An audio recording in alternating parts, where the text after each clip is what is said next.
So what is remainder theorem? If a polynomial px is divided by x minus a, then remainder will be p of a.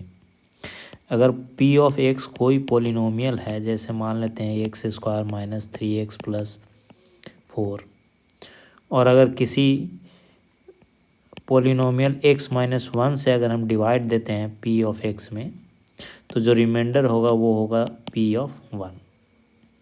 तो p of 1 कितना हो गया, 1 x की जगह हम 1 रख देंगे, तो 1 स्क्वायर माइनस 3 इंटू 1 प्लस 4 और 1 माइनस 3 प्लस 4 कितना हो गया, ये हो गया 2. तो x माइनस 1 से जब हम p ऑफ x में भाग देंगे, डिवाइड करेंगे, तो आपको रिमाइंडर कितना मिलेगा, 2. अगर यही p ऑफ x मान लीजिए ऐसे है, x square plus 4x plus 7, और जो नेक्स्ट पॉलिनोमियल है ये आपका x प्लस 1 है, या कह लीजिए x प्लस 2 है. दोनों से निकाल करके देखते हैं. तो x प्लस 1 को हम लिख सकते हैं, चूँकि हम x माइनस 1 के x माइनस ए के फॉर्म में लिखना है, तो x प्लस 1 को हम लिख सकते हैं x प्लस x माइनस और ब्रैकेट माइनस, अगर ब्रैकेट को करेंगे तो प्लस 1 हो जाएगा. तो यहाँ पर ये बराबर कितना हो गया, माइनस 1. तो अगर x प्लस 1 से इसमें डिवाइड देते हैं तो रिमाइंडर कितना हो जाएगा, p ऑफ माइनस 1. तो x के जगह माइनस 1 रख देंगे, माइनस 1 के whole square plus 4 into minus 1 plus 7 बराबर हो गया 1 माइनस 4 प्लस 7 बराबर 4. उसी तरह x प्लस 2 है, तो x प्लस 2 को क्या लिख सकते हैं, x माइनस 2. तो यहाँ पर ये बराबर कितना हो गया, माइनस 2.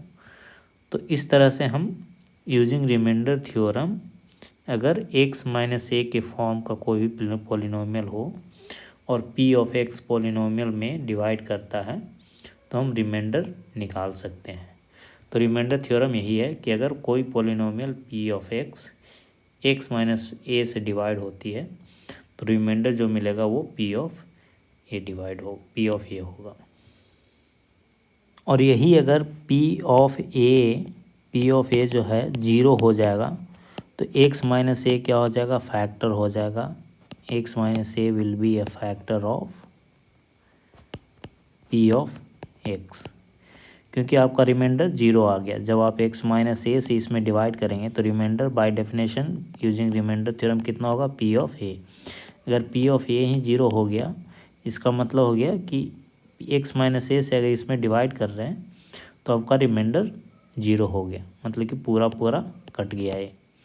तो इसलिए यह x माइनस ए क्या हो जाएगा, फैक्टर हो जाएगा p ऑफ x का. तो जैसे देख सकते हैं, मान लेते हैं x square minus 2x plus 1 है, p ऑफ x बराबर a है. और जो जिससे भाग देना है आपका दूसरा पॉलिनोमियल, मान लीजिए q ऑफ x कितना है, x माइनस 1 है. अब देखते हैं इसमें q ऑफ x को से p ऑफ x में डिवाइड देंगे तो कितना रिमाइंडर बचेगा, p ऑफ 1, क्योंकि x माइनस ए के फॉर्म में है, तो ये कितना है 1.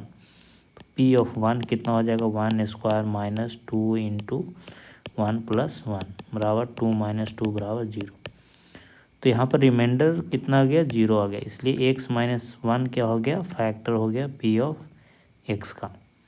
तो ये हम चेक भी कर सकते हैं, x square minus 2x plus 1, इसको हम क्या लिख सकते हैं, x माइनस 1 के होल स्क्वायर, जो कि x माइनस 1 से पूरी तरह से डिवाइड हो जाता है. इसलिए यह भी जस्टिफाई करता है कि अगर रिमाइंडर 0 है इस तरह से, तो ये फैक्टर हो जाएगा p ऑफ x का.